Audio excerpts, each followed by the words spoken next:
think a lot of people who become digital nomads kind of find themselves doing a little bit of a side hustle at first. So I do recommend that if there's something you're thinking about, just trying it a little bit and seeing if it's, the right fit, and then going a little further. Welcome to the Dream Big, Have Adventures podcast, where your big entrepreneurial dreams and your dreams of travel and adventure collide. Hi, I'm your host, Tess Milholland. I'm a published author and founder of Her House, an app community of solo women travelers who host each other for free, giving us safe, affordable accommodation and a supportive network of women all around the world. Here we mesh big dreams of building business with your thirst for adventure. Because I'm going to give you a hint. They're actually way more connected than you realize. On here, I dive into building a tech startup as a solo founder and bring women from the Her House community onto the show to share what they're building and how we're bringing women together by hosting others in our network. So no matter where you're listening to this, doing the dishes, on the road, or in the airport, if you have big dreams and a thirst for adventure, you're in the right place. Let's dive in. Courtney, thank you so much for coming on the podcast. It's so great to have you here today. Thanks so much for having me. I'm excited to be here. Yes, yeah. So, I'd love to just introduce yourself to the community and to our listeners. Awesome. Well, I'm Courtney. I'm in my 30s. My home base is Washington State. I was born and raised up here, but I have lived overseas in a couple different countries in Asia. But currently, this is home still. And I do travel often, though, both for work and just for myself because I work remotely. And yeah, I'm excited for what this next year of 2026 holds. Yeah, so fun. And it's so fun. And for those of you who aren't aware, we only interview Her House members inside of the Dream Big Have Adventures podcast. So it's so fun to get to know so many other amazing members inside of here. And because you are just like a serial solo traveler, you've traveled all over the world, and you also are able to work and have this digital nomad lifestyle. I think so many of us would love to have that, but they really don't know where to start and really how to make it a sustainable way of life. So I'd love to know what kind of work you do and maybe how you got into it. Yeah, so I'm considered freelance currently, and I guess I kind of title myself as social media and marketing creative, but I'm a little all over the place with what I do. It's a lot of different digital things in the social media space and in marketing, and I honestly kind of just fell into it naturally. As I mentioned in my intro, I've lived in 2 different countries where I was teaching English, and I, along the way, traveled a lot, and I met a lot of digital nomads. And so I was really curious of how can I even have more freedom in my time and the ability to travel. So I just kind of learned from people what they were doing, along with sharing my travels through blogging and learning to share on my socials. This was about 10 years ago, so before TikTok and some of the bigger social media stuff started to happen with brands and all of that. And so just was starting to learn and post myself, and I actually had some friends that had a business that saw I was doing well with my social, and they were like, hey, can you help us with our business? And I started doing that on the side and realized, okay, this is a space for some opportunity. And so I did a little bit on the side for a while teaching, and then eventually after a couple of years decided to fully go out on my own, and now I fully work for myself doing social media and marketing freelance and remotely. So it's been fun. That is so cool. Did you think that you wanted to go out and be kind of like a business owner in this, or did it kind of fall into your lap of doing this? It honestly just kind of fell into my lap, and I don't have other people working for me or anything at this moment. It's still just myself. But yeah, I'm always learning and been able to kind of grow and find different avenues with it too. So it's been a lot of fun. That's so much fun. And so you've been doing this for 10 years now? It kind of has morphed into it over the process of 10 years. Yeah, pretty much morphed into it that way. I kind of started maybe 7 years ago with my first clients, and then I really have been doing it on my own for about 5 years now. When I was traveling overseas, I had a really hard time being productive and trying to figure out like doing business like while I was traveling. I'm really curious, like, what does that look like for you, being able to work and travel? Yeah, so sometimes I have one main client that I work with, and sometimes I'm actually traveling for them and for different events that we do, like photo shoots and things like that. So obviously, then I'm very tuned into work at that point. But I will also just travel myself and take work with me. And since I can do everything remotely, I just need to, have good Wi-Fi, obviously.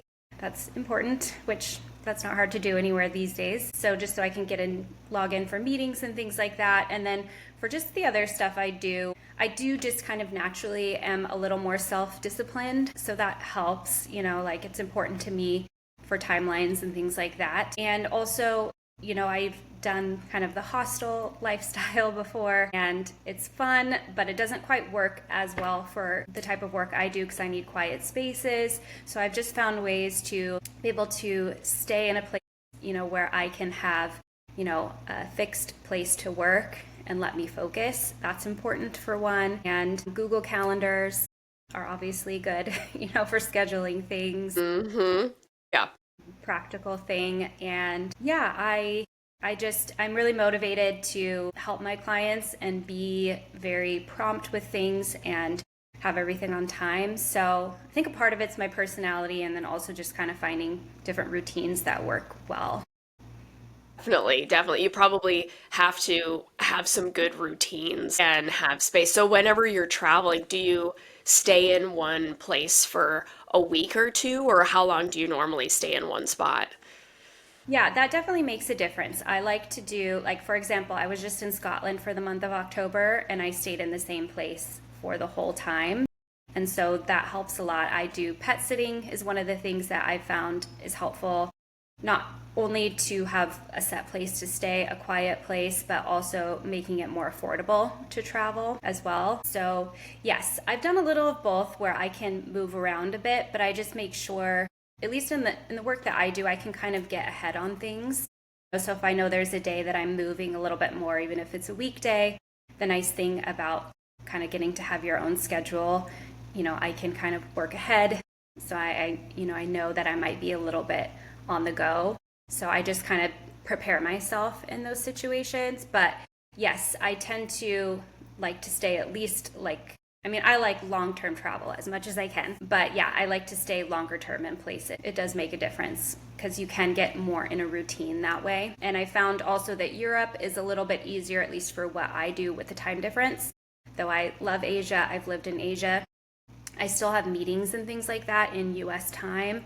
So it's a lot easier in Europe as well to be able to, or, like South America would be good too, or places that are a little bit closer. Yeah, that's something to definitely consider is that time frame. If you're working with American companies or American clients, needing to meet with them or something like that. Mm-hmm. Yeah, no, that's definitely understandable. Before we keep going, I want to share something a little personal with you. Before her house, before the podcast, before I got married or had kids, there was a version of me who just said yes to adventure, and just it didn't make a whole lot of sense on paper. I solo traveled. I followed this pull that I couldn't fully explain, and it really changed the trajectory of my life. Those seasons, those moments, the people I met, the risks I took, like who I became, is what my book, Sherbert Skies, is all about. And it's not just a travel memoir, it's about becoming. It's about learning to trust yourself. It's learning to find God in the adventure. And it's also about realizing that life can look however you want it to look. It's about my time while I was yacht hopping up the east coast of Australia. It is vivid, it is beautiful, and if you just want to escape and sail away with me, go grab a copy of my book, Sherbert Skies, on Amazon right now. It is a beautiful adventure, and I think that you're really, really gonna love it. And if you do read it, I'd love to hear what it meant to you. All right, let's get back to the episode. I'd love to hear more about a lot of women really kind of fantasize about a digital nomad lifestyle, right? Like, oh, it's going to be so great. It's going to be, it's going to be amazing and stuff like that. But I'd love to hear it from you straight, like, what are the highs, but then what's hard about also being a digital nomad as well? Yeah, I think there's pros and cons to everything that you do, right? It can be hard to find the right fit. I tried a couple other things before I fell into what I'm doing now that just didn't really work. Like I was doing some teaching English online and trying some different things, and it just wasn't the right fit. But I do think there can be a little trial and error that you might need to do before you find the right thing. And so it was helpful though being able to do a little bit on the side while I was working, my steady job. I think a lot of people who become digital nomads kind of find themselves doing a little bit of a side hustle at first. So I do recommend that if there's something you're thinking about, just trying it a little bit and seeing if it's, the right fit, and then going a little further. And then again, like I said, I'm pretty self-disciplined with things. So I think that is something, the mental part, being able to make sure that you're meeting deadlines and things like that. Obviously, if you want to keep clients or get new clients, you need to be able to have good recommendations and stuff like that, and show that you're working hard and can work remote and be trustworthy and all of that. If that's something you maybe don't naturally have or you're not sure, again, testing it out, that's another good way to make sure it can be a fit for you. And yeah, I mean, obviously I'm single. I don't have kids. I'm not married, anything like that. So I can very easily just get up and go.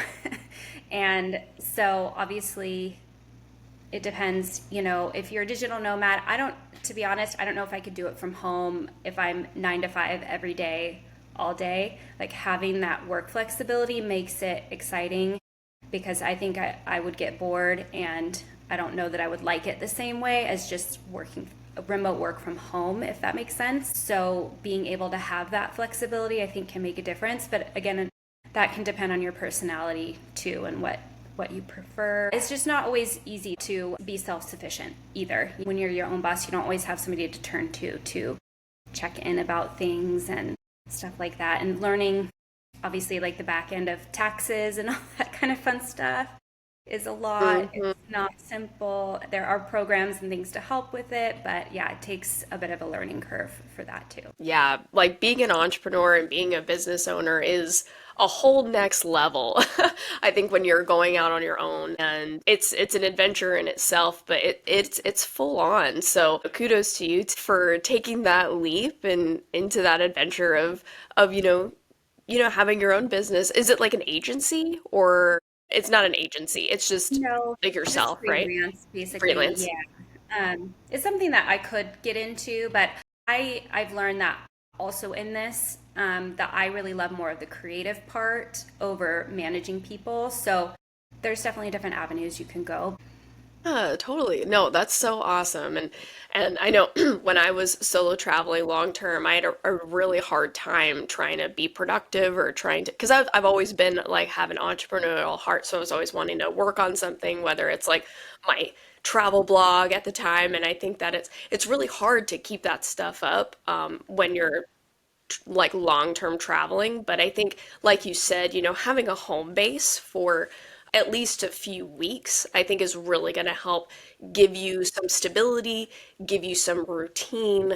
Because if you're just like jumping around from hostel to hostel, it's going to be really hard to and be productive. Would you agree with that? Like, would that be Yeah, hard? totally. Yeah. And that's a good point too. Like as well, because you want to see things, right? If you're in a new city, a newer country or whatever, you want to get out and see different sights and experiences. But if you give yourself more time, you don't feel that pressure to rush and have to do everything. You can I'll even have days where I just stay back and work for the day and just catch up on things, and I don't feel bad. I don't feel like I'm missing out because I have, a few weeks to be able to do everything that I want to do. So that helps a lot. Yeah, totally. Yeah, being able to have that is really, really important. And it gives you some balance in Mhm. the long-term travel, because I think when we're long-term traveling, it actually gets super exhausting. It's Yes. really, really tiring, and it's really hard to maintain it. So I think having these bouts of having stability, having this place where you can work and earn money, and then Hmm. maybe having a few days where you're like it's like pure adventure days, then it brings some good balance, I think, into the mix. Yeah, for sure. And just doing everyday things too. Like if you want to be able to cook, I mean, depends on your host or whatever, but I'm sure some of them would allow you to use like a kitchen, whereas in a hotel room, you don't have that all the time. And then, also going to the gym or something like that, you can incorporate some of these things a lot easier that you would in your everyday life when you have a little bit more time. Yeah, totally. I was curious, because I know you're working remote, you're making money on, while you're traveling. Do you have Mhm. any other like budget-friendly hacks or things that you do to help you afford being able to travel on a regular basis? I think, the biggest one is like the trusted house sitters or, being able to use this program too. And just finding ways that really makes a huge difference in cost. Oh yeah. I use public transport when I go places. When you are in places like Europe or other countries outside the US, the public transport is just top quality and much cheaper and just easy to use and safe and all of that. So that always helps. I do have an airline credit card to get some points because I also travel for work, and that it can help. And also, maybe make it more comfortable too if you can get into lounge and things like that and save money. Airports are so expensive, Hmm. just the food and everything. So little things like that can add up when you have it. And yeah, I'm doing it longer term versus short. Like I mentioned, like having a kitchen to cook in, I will buy groceries. So I'm not eating out every meal. Even if you maybe can't cook, there's maybe a fridge you can put stuff in or, whatnot, just to save on costs in that way. That can help too. And I'm sure I have many more, but those are the ones offhand that I can think of. Yeah, off the top of your head. No, that's perfect. That's perfect. And Yeah. last thing, I'd really love to hear like if you have any advice for our listeners who would love to do a digital nomad lifestyle, like how would you recommend them try to get either a remote job that could offer it or potentially do like freelancing and stuff like you do? Do you have any tips for them? I kind of came into it a little bit naturally, like I mentioned, so I didn't have to do a ton of digging for clients and things like that. It kind of fell into place a little bit. However, I did, when I was kind of first starting out, I did find clients through some Facebook groups if you're freelancing, and there's Facebook groups for like all different kinds of things depending on what you're freelancing for, or what your services you offer or anything like that. So that is a good place to sometimes post or find people that are looking for different types of positions. That's a good way to start side hustling too, to like get your feet wet in it. Look, because a lot of times people are looking for little project work or just some side gigs. There's also platforms like Fiverr, Upwork. I've dabbled with a little bit in the beginning. You can look on LinkedIn, I think, has a lot of remote jobs. Those are more like through companies, and you might not have the flexibility or freedom to travel necessarily, but depending on what you're looking for, it might be worth looking into. And yeah, I think those are the main ones. But yeah, Facebook groups are great for freelancers. I feel like that's one of the places I found the most. And then post about it. Let people know. Let your followers know whether you have a following or not. That's how I got my main client, and then I'm able to work by myself. Is that when I was first coming out on my own and doing it full time, I posted about it and shared. And they were like, hey, we need help. Can you help us? So, It's awesome. Yeah, you just got to put yourself out there and yeah, put yourself out there. And I know like and I actually have a day job too in conjunction to building her house and I actually work in software sales remotely. And even though like yes, it is a remote job, I don't have the type of flexibility that like you have as a freelancer. So it's just depending on what you want in your remote work. Like I'm totally fine. I have like a office inside of my home that I work inside of and stuff like that. But I personally need a lot of stability in order to be productive. I learned this about myself the hard way. Like if I'm not stable, I just I don't get any like I have a really hard time. It's like crazy. So for me, stability is really key to my productivity and how I'm able to do stuff. So yeah, you just start looking around. I think, like you said, LinkedIn has great things. I know that there are a lot of other remote job boards online where you can find a lot of different things. Like you said, Facebook groups are great. I think that there are a lot of remote opportunities out there. Like you just gotta like start searching for them. And they might be buried, but like they're out there. You just gotta start search and networking. Like who do you know who's doing this kind of stuff? Like what do they need? What kind of puzzle piece do you fit into their company or their business? Or maybe you want to start your own, you know? And that's what we're about here too. So, yeah, well, this has been so fun, Courtney. I loved chatting with you about this. Courtney is a founding member inside of Her House. So if you are in the Her House community, definitely send her a message and connect with her. She's in Washington, right? Washington State. Like she's based there. Yeah, so she's probably all over the place, but like she's based in Washington, so definitely connect with her if you're inside of Her House. And I'm sure she'd love to chat with you more. Thanks so much for having me, and I look forward to connecting with more. Thanks so much for tuning into this episode of the Dream Big, Have Adventures podcast.